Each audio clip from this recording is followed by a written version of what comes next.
Question number 2 says that find the value of the division given in each of the bits.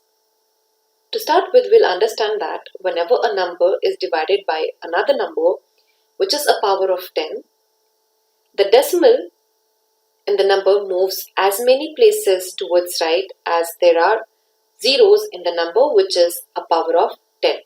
So to start with, in the first bit we have 4.8 which is divided by 10. So the decimal will move one place towards right. So the answer for the first bit becomes 0.48 after division. Coming to the second bit, we have 52.5 divided by 10. So the decimal will move one place towards right and now will be between 5 and 2. And the answer will become 5.25 for the second bit.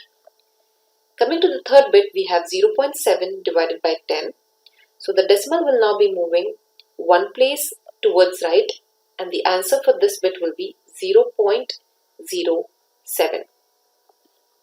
Coming to the fourth bit, we have 33.1 divided by 10. The decimal must move one place towards right and will be between 3 and 3. And the answer becomes 3.31 for the fourth bit. Coming to the fifth bit, we have 272.23 which is divided by 10.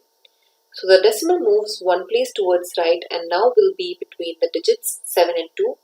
And so the answer will be 27.223 as the answer for the fifth bit. In the sixth bit, we have 0.56 which is divided by 10.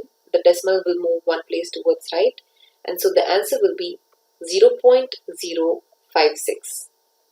Coming to the last bit of this question, which is the seventh bit, we have 3.97 divided by 10.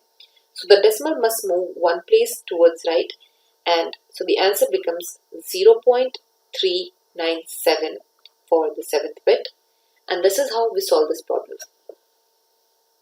To learn more about how QMath can help you crack school and board exams, explore QMath Leap, a live online classroom program run by highly experienced and committed teachers.